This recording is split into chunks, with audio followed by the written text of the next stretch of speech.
The modern digital economy processes trillions of dollars in global transactions, and nearly every byte flows through hyperscale data centers. Because tolerance for downtime in these mission-critical environments is practically non-existent, facility engineers treat the loss of utility power as an inevitable operational state that the building must seamlessly manage, cooling loop, and network switch to eliminate single points of failure. This diagram maps out those power distribution paths. An end facility has exactly the baseline capacity required to support its servers, operating like a car without a spare tire. Any hardware failure directly results in an outage. A 2N architecture duplicates the entire infrastructure, providing two independent paths to the servers. Stepping up to a 2N+1 system provides those dual paths, plus an extra backup component housed within each route. All of this duplicated hardware sits quietly in reserve until a sudden collapse of the external utility grid severs the connection to the facility. For the first 60 seconds following this drop in voltage, human intervention is useless. The speed of an electrical failure requires the facility to rely entirely on automated electromechanical sequencing.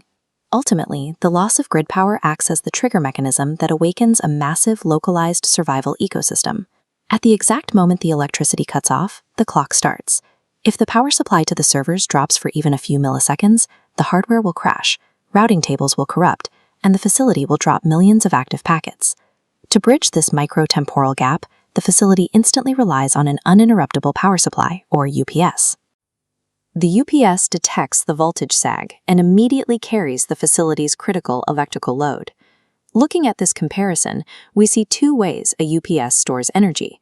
On the left, electrochemical batteries rely on chemical reactions to provide minutes of backup power. On the right, kinetic flywheels keep a heavy steel mass spinning inside a vacuum chamber. When the grid fails, this momentum converts to voltage. While they endure thousands of cycles, their short runtime restricts them to facilities where backup engines start in seconds. The UPS buys the seconds required to awaken the data center's heavy mechanical prime movers. Between 10 and 30 seconds into the outage, automatic transfer switches command the standby generators to ignite. The multi-megawatt engines accelerate to their nominal operating speeds, slamming heavy mechanical breakers closed as their alternators begin producing voltage. Because a hyperscale facility requires far more electricity than a single generator can produce, multiple engines must operate in tandem. However, massive AC power sources cannot connect to a shared electrical bus without causing mechanical damage to the alternators. These three sine waves represent the generator's frequency, its voltage magnitude, and its phase angle. Before the switchgear joins the generators, microscopic adjustments are made until their waves perfectly overlap. Once connected, adding weight pushes the frequency slightly lower along a predictable curve. Because every engine operates on this exact same curve, they naturally divide the load. Achieving perfect synchronization integrates disparate, violent diesel engines into a stable, unified power grid. While the generators successfully take over the electrical load, a secondary threat emerges. To preserve limited battery capacity, the massive mechanical chillers and cooling towers were temporarily starved of power. For several minutes, the servers run without active cooling. Densely packed servers convert electrical energy directly into thermal energy. Because modern data centers keep very little latent cold air circulating, the facility possesses low thermal inertia. Without active airflow, hardware temperatures spike rapidly, forcing servers to throttle performance or shut down. Facility engineers counter this heat crisis using massive auxiliary thermal storage tanks. Backup pumps on the UPS push thousands of gallons of 42-degree water through the inactive air handlers, allowing the liquid to absorb the server exhaust heat until the heavy chillers reboot. As workloads scale up to support extreme density AI clusters, air cooling becomes thermodynamically impossible. Operators rely on single-phase immersion cooling, fully submerging the servers in engineered dielectric fluid to absorb the immense hardware heat. The massive volume of liquid extends the safe operational time, even if the primary cooling pumps fail completely. Surviving a blackout is an exercise in thermodynamic fluid management as much as it is in electrical engineering.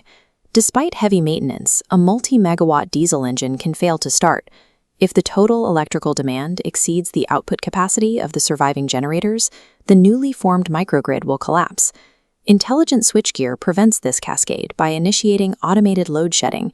Programmable logic controllers identify and sacrifice non-essential loads, cutting power to administrative lighting and office HVAC units to preserve the core servers.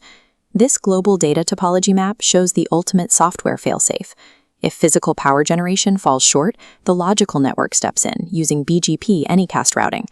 Border routers instantly withdraw the compromised site from the global map. Incoming client requests naturally snap to the closest active data centers in other regions.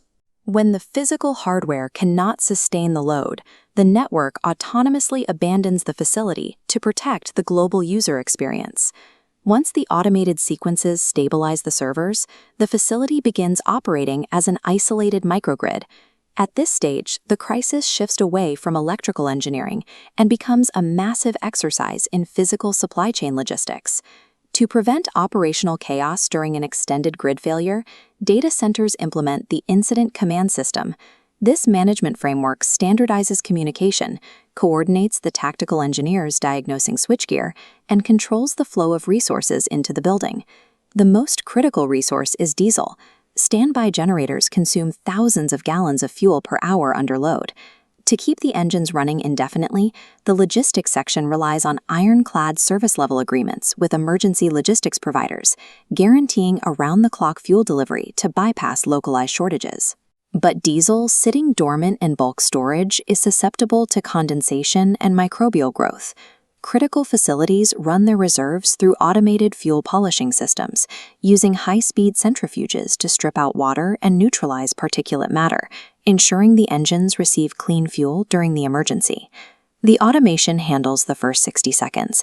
The facility's survival over the following days and weeks relies on expert human orchestration and external logistics chains. When the utility grid collapses, it triggers an immense sequence of events. Electrochemical bridges carry the data load in milliseconds, multi-megawatt prime movers synchronize their sine waves, and global border routing protocols shed traffic across continents.